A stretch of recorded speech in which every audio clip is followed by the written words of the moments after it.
How do you talk about your money when you feel like you've made big mistakes? How do you get any clarity about your money when it's all a big mess and you can't see anywhere to cut back or adjust?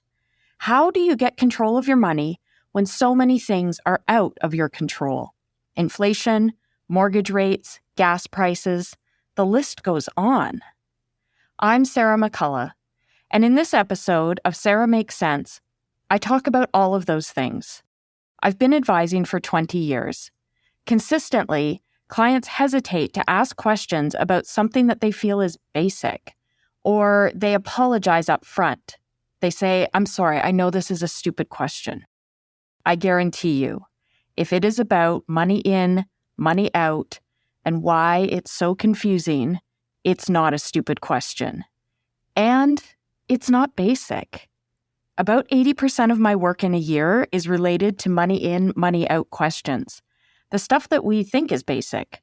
The stuff that we think that everyone knows except us. So welcome to the good news episode of Sara Makes Sense. You're not asking stupid questions, and you're not the only one.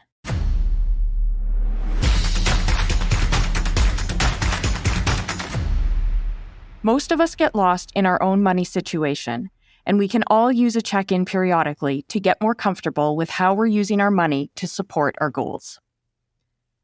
In this episode, I'm going to cover how to talk about your money when you feel stupid, ashamed, and trapped, how to get clarity on what's coming in and what's already scheduled to go out so that you can build a framework for the rest of the money, and how to control what you can in an environment that you can't control.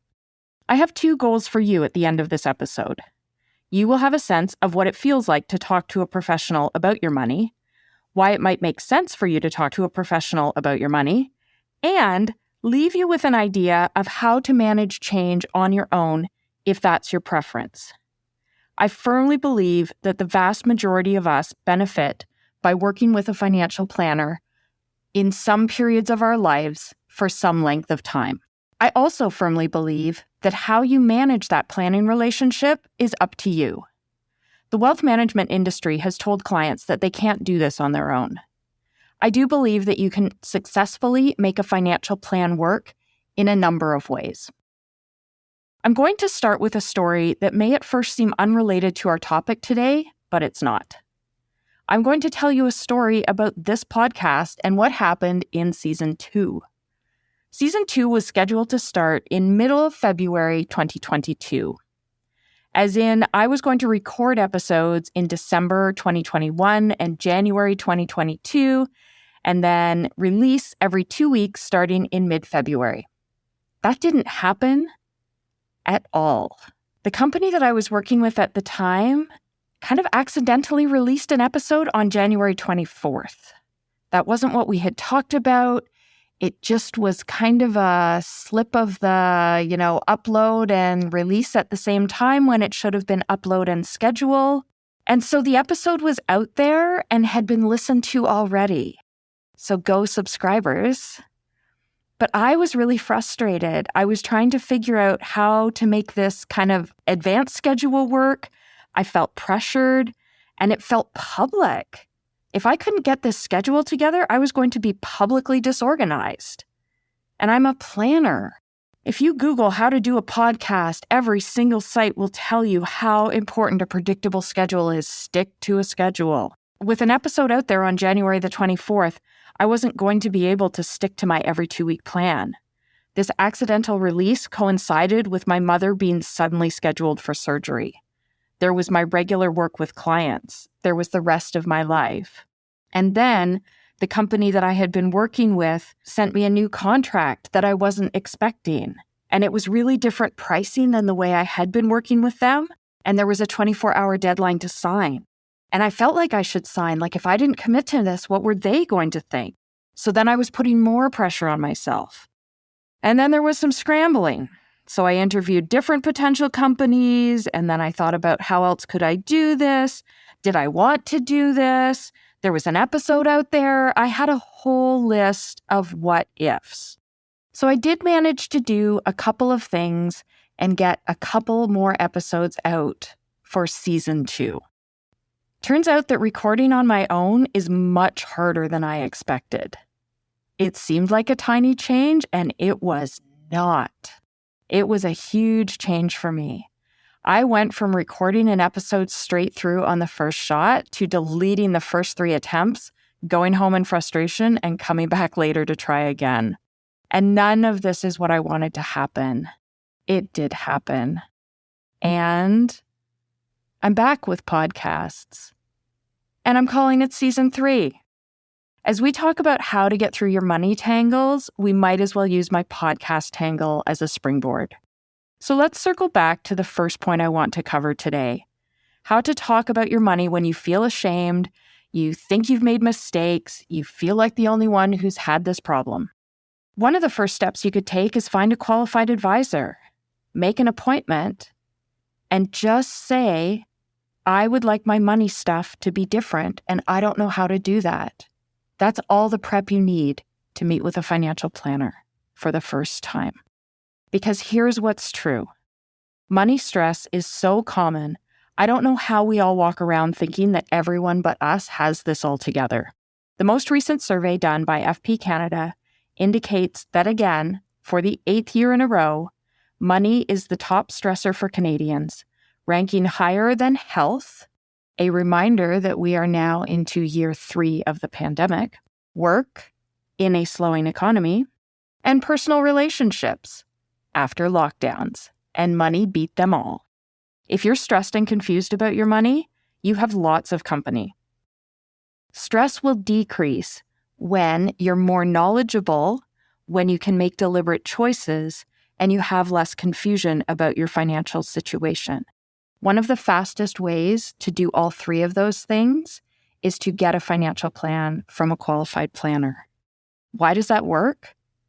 Because it's out of your head. You said the scary thing and gave details, and the planner sitting across from you didn't shriek and say, how could you be so stupid? So clearing away or decreasing the emotional blocks so that you can relate to your money differently will go a long way to solving the problem that you're having. Going back to my podcast tangle, I could have signed the contract that didn't work for me, signed with another company right away, or looked at other options to get this thing produced. I did get a few episodes out, mostly on my own with my new sound editor. But then again, back in Season 2, work and life commitments increased. I meant to get back to it. And here we are in 2023. Back. Were you expecting me to talk about how awful it was that I didn't stick to a schedule? That I publicly blew it? Pod faded is the word used for just not releasing more episodes. So for a number of months, it looked like that's what I had done. Let's talk about another version of what happened, though.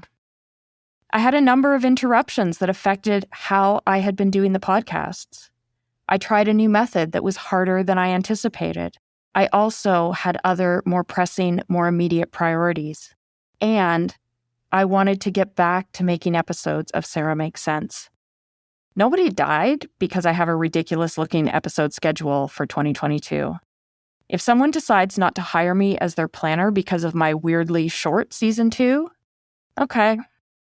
The benefits of continuing outweighed the uncomfortable feelings of, this isn't what I wanted to show people. The benefits of starting to acknowledge that you don't like your financial situation and you don't know how to fix it at the moment outweigh the uncomfortable feeling of, this isn't what I wanted to say out loud. I know talking to anyone, even a professional, about money is difficult and scary. And that's what we think of first when faced with an intimidating task. I've got some links in the show notes that talk through the benefits of telling your story to somebody, usually in very different contexts than financial. But remember, we all have a money story. And until you talk through part of that, you're not going to get the numbers straightened out. So this talking through and getting through the emotion of the money is the part that can get you started in actually changing the numbers in your finances. Starting to tell your money story gives witness to yourself. It decreases the hold that your emotions have had, which lets you move into finding solutions and making change. So once you've said that you don't want to stay where you are in your relationship with money, you actually need to figure out where you are before you start making plans to move. Well, how do you do that? I want you to start by knowing what's coming in. Most of us have a fuzzy idea of what's coming in. Here's what I mean by that. We often talk about and think about our salary. What was in that contract we signed? How much do we make a week? That's an important number, but in this context, it messes us up because whatever we signed for, whatever is our gross income on our tax return and where our tax bracket is, that isn't what lands in our bank account and isn't the amount that we can spend. Let me give you a practical example that will hit all the relevant points. Part of the work that I do is with couples who are separating and divorcing. I often work with both people, and I often work with their lawyers or their mediator, depending on how they've chosen to wrap up their relationship. In this situation, I had both parents and was working with both lawyers. Overspending had been an issue in the relationship, a point that came up consistently, both in my conversations with the lawyers and my conversations with the parents, was, how can dad be short of money? He has a good job. He's making $100,000 a year. That is good money. And let me tell you why everyone was frustrated, confused, and racking up debt. I'm going to walk you through the math of he makes $100,000 a year. So before taxes and deductions, that's true, $100,000 a year. Also true in this situation, for separation discussions, there's a number of times where we need to talk about monthly income. And we like round numbers, and we like to estimate, especially in a conversation where we're reaching quickly for an answer. So $100,000 divided by 12 months doesn't quite go. Well, it's close to $10,000 a month, right? That was the number in everybody's head. $10,000 a month. Why is dad short of money? He's making $10,000 a month. All right.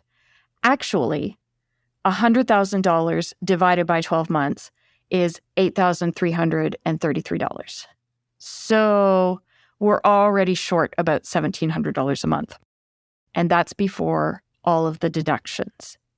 And in this situation, we had income tax, union dues, benefit costs, disability insurance payments, group retirement savings plan payments. So all of these things are very valuable to family stability, but we're not talking about $8,333 a month that can be spent. By the time I took off all of those deductions, the number that dad had available was $5,800 a month. So did you hear what happened there? All four people, the parents and the lawyers, off the top, in their heads and in their conversations, were talking about $10,000 a month. The reality was $5,800 a month. That's one of the reasons the parents had been racking up debt when they were together. That's one of the reasons their negotiations about a separation agreement got stuck.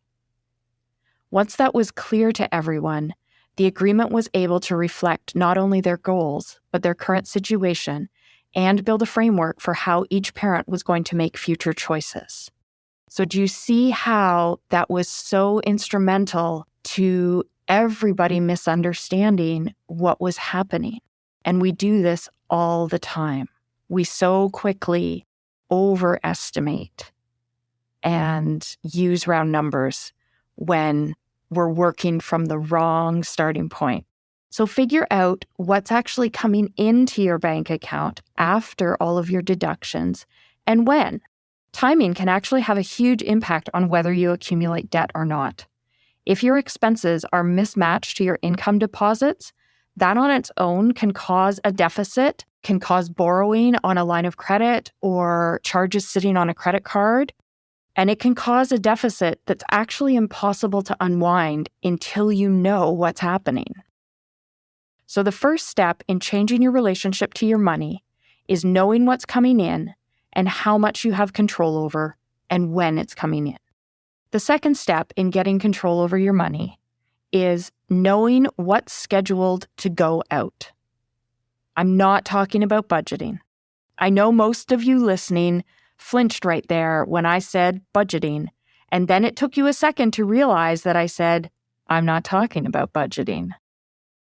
Well, hello, relief. I'm not talking about budgeting. In my experience, the traditional idea of budgeting, that spreadsheet look that just popped into your head, meticulously tracking and planning every nickel that we spend to get this monster under control, and the underlying feeling of, oh, if you can't do this, you're an idiot because everyone else can. That does not work for the vast majority of us. In 20 years of advising, I have worked with 8 clients that can do that traditional budgeting really well.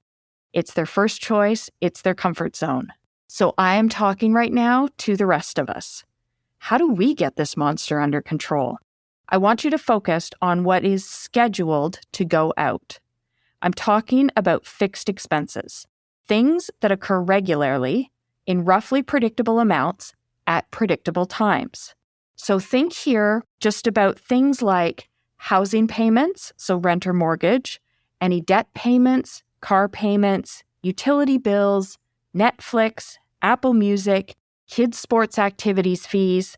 Don't categorize by what's necessary or by what happens often. You're going to try and put some things on that list that I don't want you to put on there. So add up what's scheduled to go out. What have you already decided? This is really money that you've already spent. When you subscribe to Netflix, or anything else for that matter, you've already spent that money. When your income comes in, you know where $18 of it is going if you've got a Netflix subscription. Does that make sense? Add up all of those costs and subtract them from the money that's came in. Timing. Remember timing? For your first run through for this, when you're adding up your fixed costs, use dates. Put down the dates that the money comes in and put down the dates that the money is scheduled to go out. If there's a mismatch, sometimes you can see it right away and you can see why you're feeling tight or why you're running short. See if you can change some of those payment dates to line up a little bit better. So that's a framework for your money coming in and your fixed costs going out. There's a whole list of other costs that are absolutely necessary. They absolutely occur regularly, and I bet some of you will try to put them on your fixed cost lists. Groceries, gas, and clothes are the big 3 for most of us. These aren't fixed costs, and they are likely what's messing up your attempts to control your money. Why? Because these big 3 vary in amount spent, sometimes by a lot. Sometimes for a good reason. Don't try to wrestle that into a preset number by category. You are highly likely to fail. So I'd like to offer you another option. After figuring out what's coming in and when, what fixed costs are going out and when, that will let you know how much you have left for all of your other costs, this variable expense category. And so that's what's going to let you know fairly quickly how much can you spend on groceries before your next paycheck. If you pick up pizza tonight on the way home, are you overspending? If the money's available and that's what you choose to spend it on, then no, you're not overspending.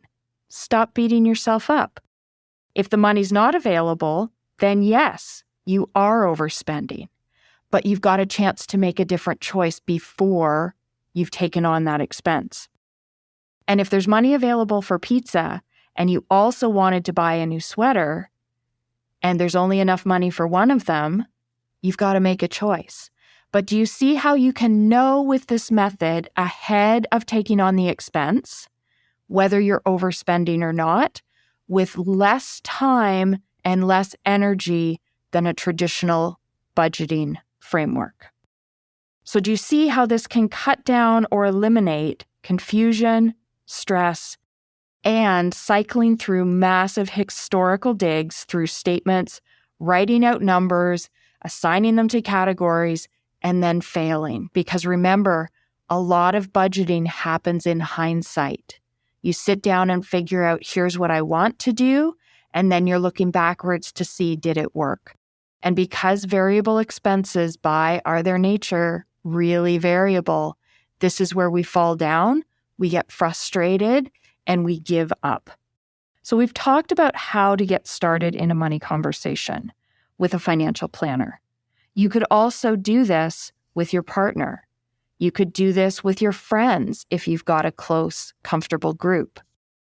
We've talked about how to sort out what's actually happening with your money in and your money scheduled to go out, not what you estimated is happening.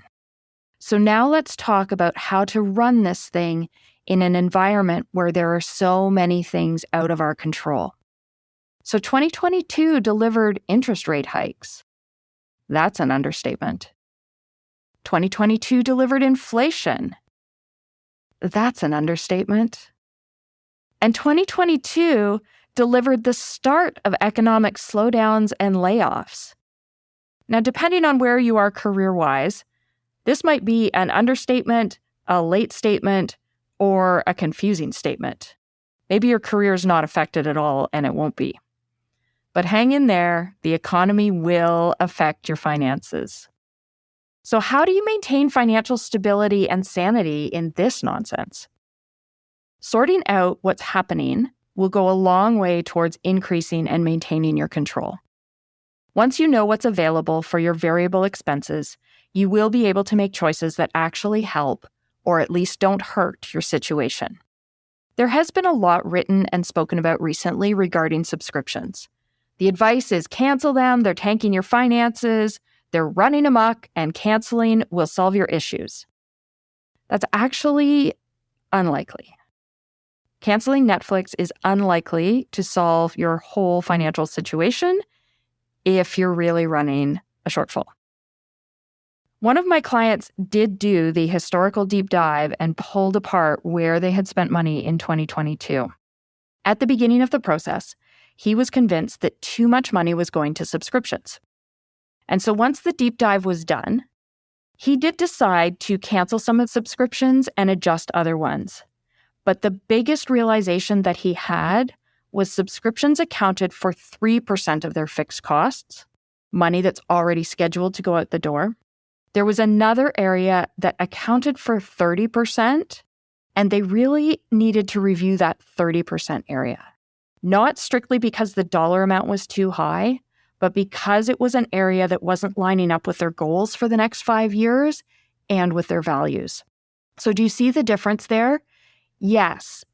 If you're spending $20 on something and you're not getting at least $20 worth of fun out of it, or if you are in a deficit situation and your income has really dropped and your costs have really gone up, then yes, cancel it. But remember, this on its own is unlikely to significantly change the course of your finances. Reviewing your subscriptions can get you a quick win when it comes to regaining control. It can be really motivating to help you keep going. But again, it's unlikely to solve that big picture. And some subscriptions are really valuable. I'll give you a quick example. I have Amazon Prime, like millions of others. I signed up early in the pandemic, and I still have it. Why? I actually listen to Prime Music, which comes with the Prime subscription, for a few hours a day usually. I use the classical music when I'm planning and doing client work, and I listen to podcasts when I'm doing other tasks. For me, Prime is money really well spent, and I get a lot back from it. So again, if you don't get enough back from your subscriptions or you're in a deficit, cancel. If that's not the case for you, don't beat yourself up over it. Stop tearing yourself apart because you spend money on subscriptions. So let's look here at interest rates. If you've got debt, if you've got a mortgage, if you've got a line of credit, if you've renewed your mortgage recently or you have a line of credit, your increased payments were counted in that fixed expense exercise that we just talked about. Okay, so your rates have gone up. If you've renewed and locked in again, you know where you're going to be. If your mortgage is coming due in the next 12 to 18 months, use an online calculator now and understand how much your payment may be at renewal. Get ahead of this. Your payment will go up when you renew. Plan for that now. So while you can't control the actual interest rate that's set, what you can control is how prepared you are to deal with that increased cost. Let's look at inflation. Again, as you're recording your fixed expenses, you're actually going to catch when payments have increased. Okay, so that might be new. Sometimes we miss that email that says, hey, we're increasing your rates. But as you're going through your recent bank statements, looking for your fixed expenses, you will have caught the things that increased in 2022. So what can you do with things like food inflation? Food and groceries is one of your variable expenses. So if you've gone through the exercise of writing down your income that's deposited to your bank account and subtracting out your fixed costs, you're going to know how much money you have available for your list of variable expenses until your next pay deposit. And now you can start paying attention to how much of that money available is groceries taking up. You can start making some choices about how you shop, where you're shopping, what are you buying. There's a number of ways that you can play around with, can we get the grocery bill down? But my big goal for you is I want you to know how much is available. I want you to write out your list of variable expenses. Where are you spending money? And then start prioritizing those. Okay? If you really can't get one expense down, something else will have to go down if you're in a deficit territory or you're near deficit territory. What if you're not? What if you actually have the money? Then this inflation conversation is actually different. It's a very different conversation with yourself. And it sounds like this.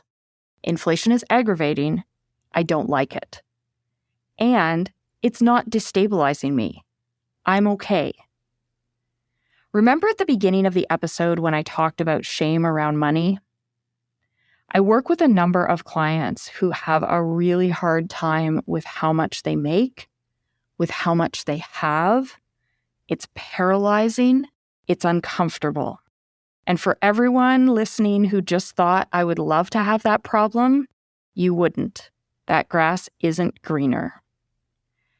Because the effect of not coming to terms with the fact that inflation isn't crushing you, you're going to miss opportunities. You're going to tighten up your spending when maybe you didn't have to. So you're going to miss opportunities to do things yourself, to help others, to grow a business if you're an owner or decision maker, and to live life in a way that your money is a benefit to you and others. And that's not a good scenario either. My last point in how to manage in a nonsense environment, start including your earning potential in your net worth. Start looking at this as something that needs to be taken care of, maintained, and acknowledged. When we talk about net worth, when I produce net worth statements, they've got the client's house on there. They've got the value. We can look up the value of our retirement savings. We can look at the value in a TFSA or a non-registered investment account. We can look at stock option plans. It's harder to look at our earning potential. And for most of our lives, our earning potential is our single biggest asset. Think about what you're likely to earn in the next 10 years. And in this part of the conversation, it's absolutely okay to think of your top-line salary number. In my earlier example, with my $100,000 a year client, we also had a conversation about how much he would earn in the next 10 years. That's $1 million. That's a lot. his ability to generate that income needs to be protected. Your ability to generate income needs to be protected. As we discussed, you don't get to keep it all, and you don't get to make choices on how all of it is spent. But all of it contributes to the economy that we have and the place that we live and the programs that we can have or contemplate having. It's really worth taking a look at your career. I've done countless plans for clients where we focus on this, where we talk about how much do you need to make? What choices do you have to increase your income? What's the effect of inflation over time? Now, the conversation that I'm thinking of here was in 2019 when nobody cared about inflation because everybody told us that it wasn't happening. So for this client, once I clarified the effect of inflation, she had been at the same company for a number of years and had really gotten very, very few salary increases. So once I did an initial plan for her and was able to show her, look, 5 or 8 years out, you are going to start running a regular deficit, and there's not going to be anything that you can really do about that except cutting back on what you're doing. And I'm talking cutting back on very basic lifestyle things. Once she understood that, she was able to have a conversation with her boss, not only about her compensation, but about what was important to her about the job responsibilities that she had, what her goals were, and what would really affect her decision to stay with this company or start looking in the future. And a few weeks after that conversation, she did get a significant raise. Now look, that's not possible every time, and this is a difficult time for many companies. And if you don't know the effect that your earning potential has on your financial stability, and you never have a conversation with somebody like my client had, or you never make active choices to manage your career, you won't be taking care of your biggest asset. So even if you feel that you can't approach your employer now, or you can't look for a new job now, it doesn't mean that this exercise isn't useful for you. What it can do is give you a sense of that big picture. It can give you a sense of what opportunities do I need to be looking for in the next 3 to 5 years? What's my gap likely to be in the next 3 to 5 years? How do I still meet all my goals while managing my career well? So to summarize the episode today, when it's hard to talk about where you are in your relationship with your money, start somewhere. Write out something for yourself, talk to your partner, close friends, or family, book a meeting with a financial planner. There are links in the show notes to previous Sara Makes Sense episodes where I've talked about what a financial plan should do for you and how to choose a financial planner. If you're feeling fuzzy on what a plan can do, or if you feel like I've got a plan, but it didn't answer any of these questions for me, that happens. And I'm sorry that happened. It's also possible to get a financial plan that's going to answer all of these questions for you. The second thing that we covered in this episode is how to get clarity on what's happening before you start making changes. This is the pure numbers part. I want you to figure out what lands in your bank account and when, then figure out what's scheduled to go out of your bank account and when. Focus on your fixed expenses, money that's already spent, commitments that you've already made, and when will they happen. Remember, this is not your whole list of expenses. The rest of your expenses need to be covered by the money left after subtracting your fixed expenses. So this is where, again, those big three, groceries, gas, and clothes, happen all the time in unpredictable amounts. So get the first two things down before you tackle this last one. Otherwise, you're likely to get lost down that budgeting rabbit hole. The third thing we talked about is how to control what you can in an environment where there are huge changes outside of our control. For interest rates and inflation, knowing your money in and money out will help you make decisions on where and what to cut if needed and what's available to be spent. The one area that most of us underestimate is our earning potential. So spend some time here if you haven't in a while. Look at your skills, look at your experience. Where are you strong? What can you build on? Do you need to increase any skills to kind of maintain that competitive advantage? Is a conversation about a raise possible? If switching careers is a consideration for you, plan that out. Don't forget that this is your biggest asset for most of your life. So let's just circle back to my podcast debacle for a minute here. Season 2 didn't go the way I wanted. And seemingly small changes in how I was producing the podcasts made a huge difference in the difficulty for me. And it took me time to regroup and figure out what works. And maybe I still haven't gotten it down yet. And I had to take time to prioritize, plan, and stop worrying about what other people thought. Because it turned out this is a priority for me right now for a number of reasons. And so if understanding your finances better and making different choices is important to you, even if you have tried and failed, it is worth trying again. It is worth finding the method that works for you to get this part of your life under control and really use your money to support your goals. In life, we all have pieces scattered here and there.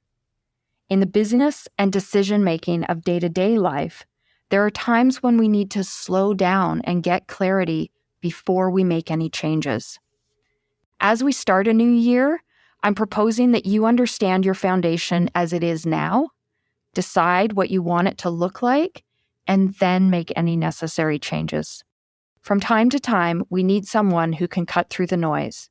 Someone who not only gets to know you as a person, but can also really show and make sense of your financial plan. And I'm not talking about just the numbers. I'm talking about explaining what the numbers mean for you. This relationship, this plan, belongs to you, not your planner.